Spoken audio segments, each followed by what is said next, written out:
係通常後生啦，後生通常後生身壯力健啦，一定係多揮霍㗎啦，係啦。即係用得多啲比較係啦，有啲咩需要補腎嘅材料？補腎補肝。牛鞭啦係嘛，都係嗰啲啦。又開下呢個。好啊，好蠍子湯，哦，我夠膽， ，OK 嘅。我夠膽。咁你飲唔飲先？蠍子，紅我真係好敏感，10分都有但唔9分。講俾你聽，你食咗咧。如果你唔知咧，人生我覺得你點都試一次。冇嘢好驚啦，嗰啲你有啲唔得嘅，我知道。其實即係總之唔係宗教嗰啲你係得㗎嘛係啦。我話俾你聽，如果你食啊，益你添啊！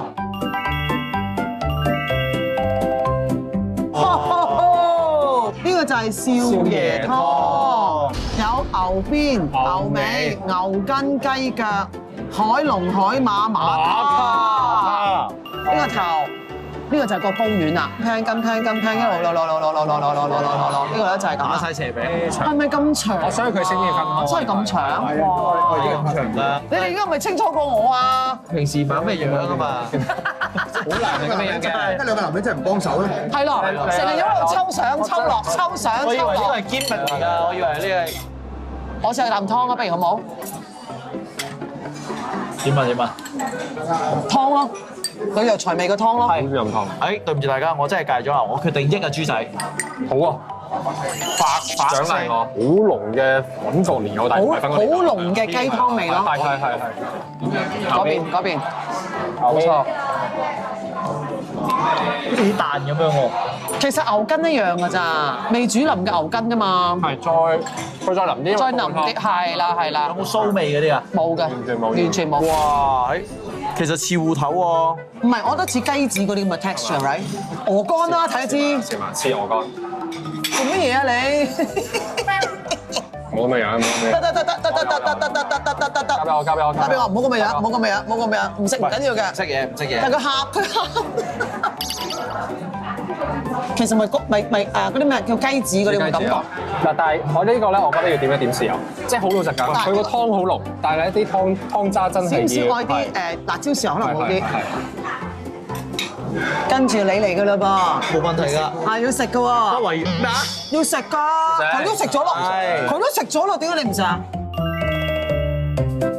頭先講嘅蠍子湯啦，石橄欖瑤柱煲蠍子，清熱養陰，通絡止痛。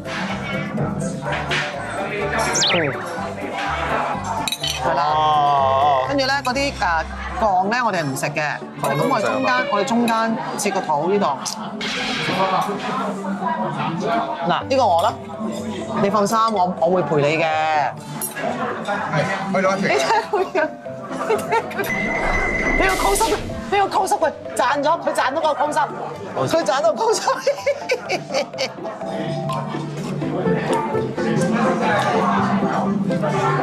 金地啊！個感覺似咩啊？豬橫脷啊！得住，金地成個 part，信我。係當飲湯。你真係唔好避佢，橫掂都係食嘅。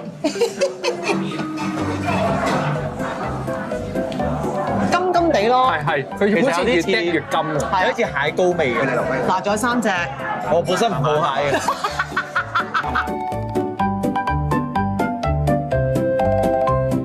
好唔該。你買低我呢個俾佢，又交俾你買呢個係嘛？好飲冇湯。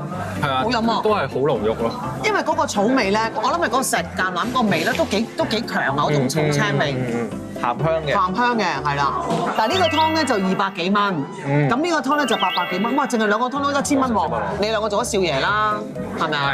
係。咁而家我哋又食埋個蠍子湯啦，我哋要同佢飲一杯嘅，因為佢真係成就解鎖嘅。真係。好，飲杯。飲杯。好啦，嗱，其實咧嗰個少爺湯咧，佢最吸睛嘅地方咧就係佢成副牛嘅生殖器官，由佢嘅睾丸至到佢嘅陰莖咧。係擺晒喺個台面度嘅，咁啊係震撼嘅嚇，咁就佢咧見到咧，佢切俾我哋啦，因為佢唔食牛噶嘛，佢都有少少唔係幾舒服感覺嘅。做乜嘢啊你？冇咁嘅樣，得。咁佢個牛睾丸咧係一陣好強烈嘅內臟味，再加少少臊味。咁我一切咧，佢已經撲鼻而嚟，咁我係搞唔掂嘅。咁嘅蠍子湯咧係幾 surprise 到我嘅，因為我以前食嗰啲蠍子咧係咁細隻嘅啫，即係手指尾咁大啫。佢拎出嚟咧，哇！成個電話咁長啊，大佬。係。原來真係手咁長喎。頭咁大。我哋食開通常係乾㗎，或者唔係新鮮啊，佢係新鮮竹魚，即刻冰鮮喎。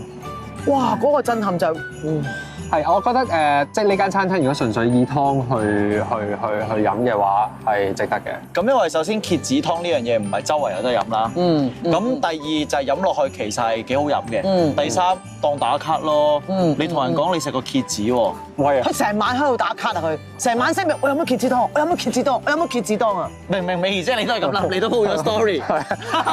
咁都特別啦，我覺得，所以我覺得係值得一試。一大班朋友覺得好過癮，我哋即管上嚟試下飲下呢啲湯，去打個卡，順便補埋身。但係你問我咧，我自己覺得咧係冇我自己嚇，我就唔會飲呢啲湯咯。你話補唔補嗰啲嘢，其實而家好多嘅食物都可以補充到㗎嘛。係。好，我哋嚟個小眾點評。好。